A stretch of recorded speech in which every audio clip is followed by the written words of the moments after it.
आज छत्रपती शिवाजी महाराजांची 394वी जयंती. छत्रपतींच्या जयंतीनिमित्तानं देशामध्ये अनेक ठिकाणी सांस्कृतिक कार्यक्रम आणि मिरवणुकांचंही आयोजन.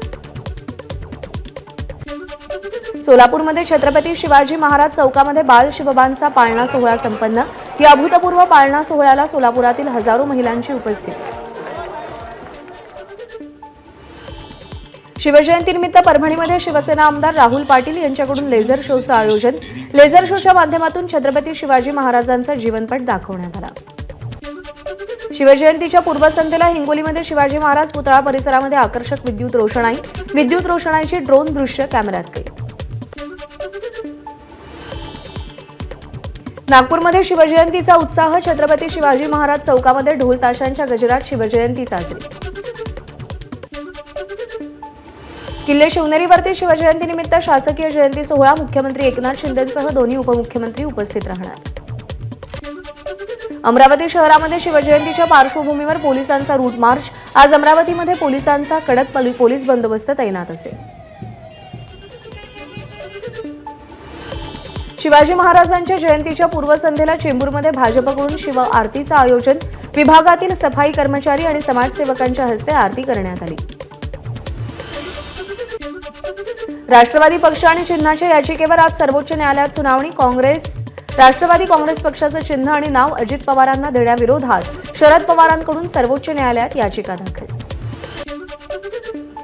ठाण्यातल्या सभेमध्ये आदित्य ठाकरेंचा मुख्यमंत्री शिंदेंवर निशाणा. डोळ्यात पाणी आणूनच शिंदेंनी सगळं मिळवलं. आदित्य ठाकरेंचं वक्तव्य.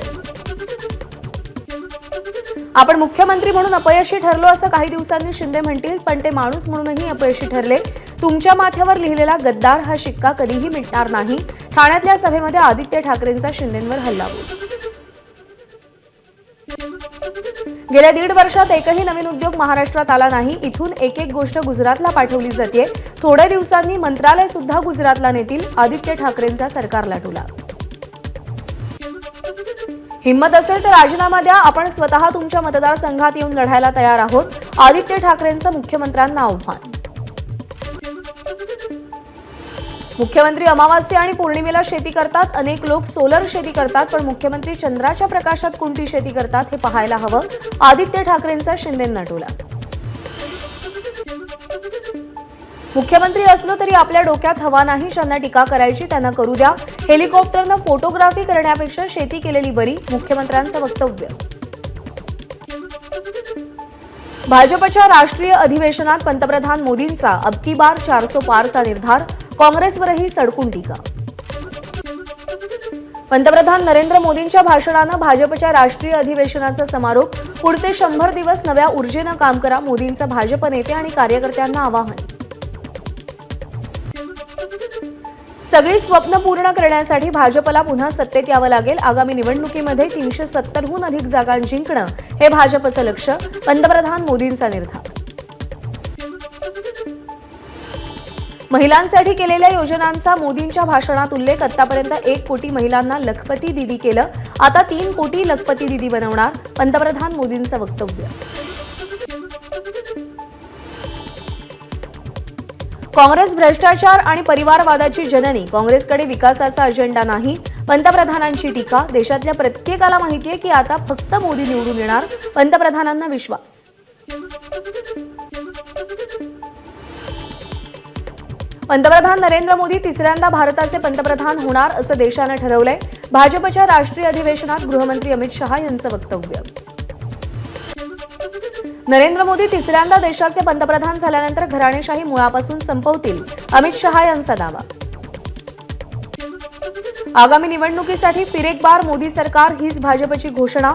वॉल पेंटिंग, बॅनर, पोस्टरसह सगळीकडे प्रचारासाठी हीच घोषणा वापरण्याच्या अमित शहांच्या कार्यकर्त्यांना सूचना.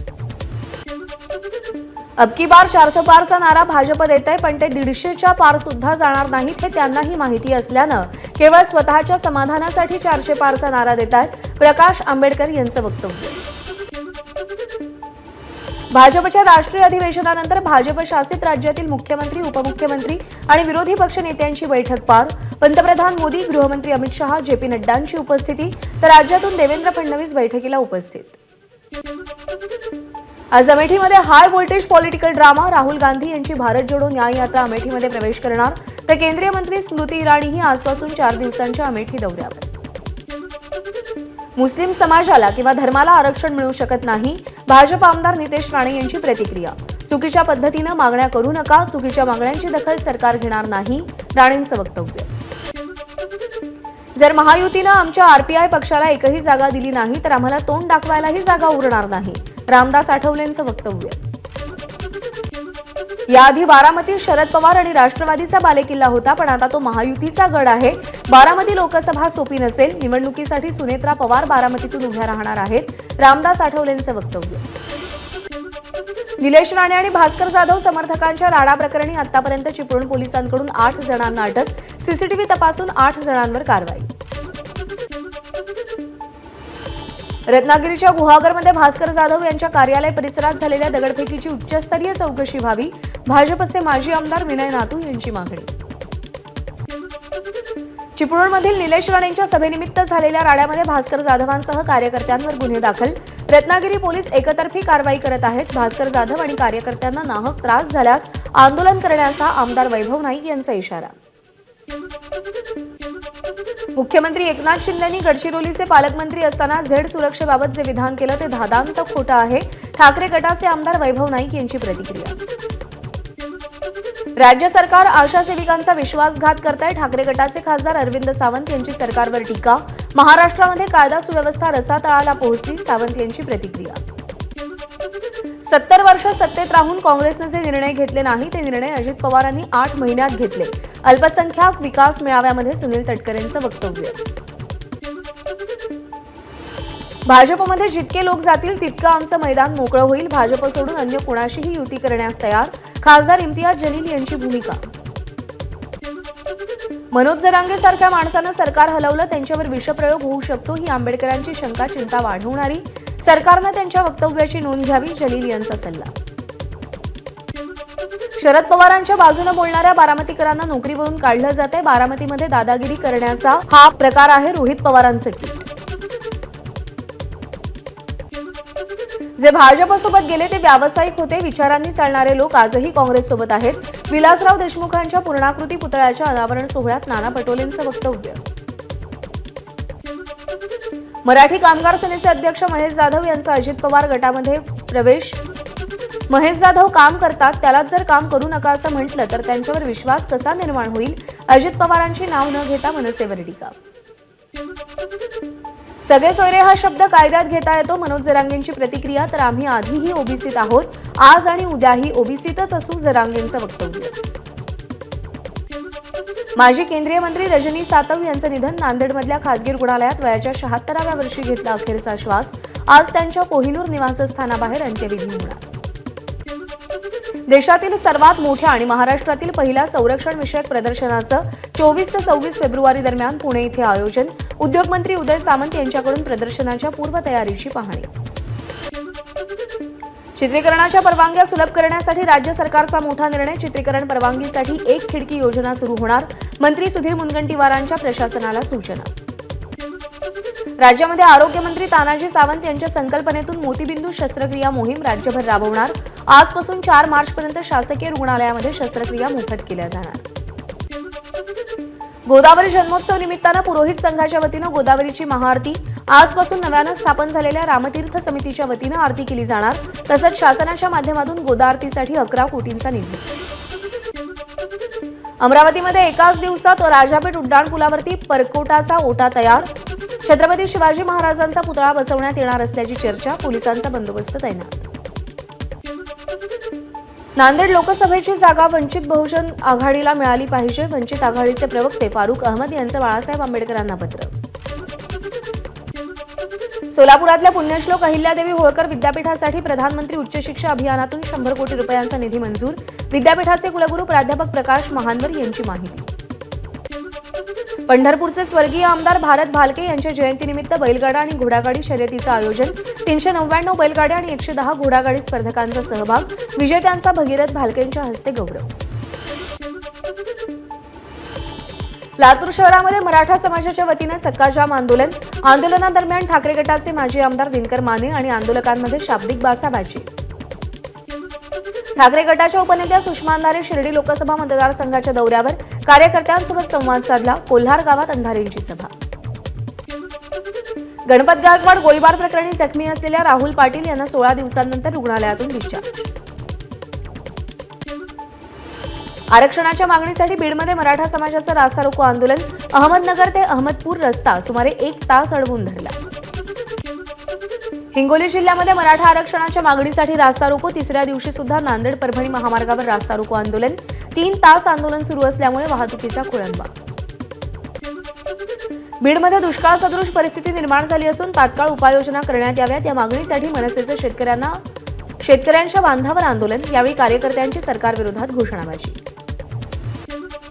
अहमदनगरच्या चौंडीमध्ये धनगर समाजाला अनुसूचित जमाती प्रवर्गात समाविष्ट करा या मागणीसाठी यशवंत सेनेचं आंदोलन. शालेय शिक्षण मंत्री दीपक केसरकरांना त्यांच्याच मतदारसंघात विरोध. भाई आता खरंच पुरे झालं, थांबा आता, अशा आशयाचे सिंधुदुर्ग जिल्ह्याच्या सावंतवाडीतील पाटपरुळे भागामध्ये बॅनर्स. सोशल मीडियात फोटो व्हायरल. आचार्य विद्यासागर महाराजांच्या अंत्यदर्शनाला जाणाऱ्या गाडीचा गोंदियामध्ये भीषण अपघात. पुजारी टोला धरणाच्या कालव्यामध्ये भरधाव कार कोसळली. अपघातामध्ये 3घांचा मृत्यू. लहान मुलावर कर्करोगाचे उपचार करण्यासाठी टाटा रुग्णालयाकडून 5 केंद्रांमध्ये सुविधा उपलब्ध करण्याचा निर्णय. या केंद्रांच्या माध्यमातून दरवर्षी 6,000हून अधिक रुग्णांवरती उपचार करणं शक्य होणार. पंतप्रधान नरेंद्र मोदी आज उत्तर प्रदेश दौऱ्यावर. यूपी ग्लोबल इन्व्हेस्टर समिटच्या 4थ्या भूमिपूजन समारंभामध्ये मोदींच्या हस्ते 10 लाख कोटीहून अधिक किमतींच्या प्रकल्पाचं लोकार्पण. मद्य घोटाळा प्रकरणी दिल्लीचे मुख्यमंत्री अरविंद केजरीवाल यांना आज ईडीसमोर चौकशीसाठी हजर राहावं लागणार. ईडीच्या 5 समन्सला केजरीवाल यांनी नोटीस केराची टोपली दाखवली होती. आज तरी केजरीवाल उपस्थित राहणार का याकडे सगळ्यांचं लक्ष. टीएमसी खासदार महुआ मोइत्रा यांची आज ईडी चौकशी होण्याची शक्यता. फेमा प्रकरणी चौकशीसाठी ईडीनं मोइत्रांना पत्र पाठवले. राजकोट कसोटीमध्ये भारताचा 434 धावांनी दणदणीत विजय. जडेजाच्या 5 विकेट्स. कुलदीपची फिरकीही प्रभावी. जयस्वालच्या द्विशतकाचंही मोलाचं योगदान. राजकोट कसोटीमध्ये यशस्वी जयस्वालची धडाकेबाज खेळी. इंग्लंड विरुद्धच्या मालिकेत यशस्वीचं सलग दुसरं द्विशतक. क्रिकेटपटू मनोज तिवारीची क्रिकेटमधून निवृत्तीची घोषणा. बिहार विरुद्ध सुरू असलेल्या रणजी ट्रॉफी सामन्यानंतर निवृत्तीची घोषणा केली. बॅडमिंटन आशिया टीम चॅम्पियनशिपमध्ये भारतीय महिलांचा विजय. अंतिम फेरीमध्ये थायलंडचा 3-2 असा पराभव करत ऐतिहासिक सुवर्णपदक पटकावले. ऑटोमोबाईल कंपनी ह्युंदाईनं भारतात 11 नवीन फास्ट चार्जिंग स्टेशन्स उभारले. हे चार्जिंग स्टेशन सगळे ईव्ही ग्राहक वापरू शकतात. विवो Y200e 5G स्मार्टफोन लवकरच लॉन्च होणार. भारतात या स्मार्टफोनची किंमत 20,000पर्यंत असेल अशी शक्यता. एबीपी माझा, उघडा डोळे बघा नीट.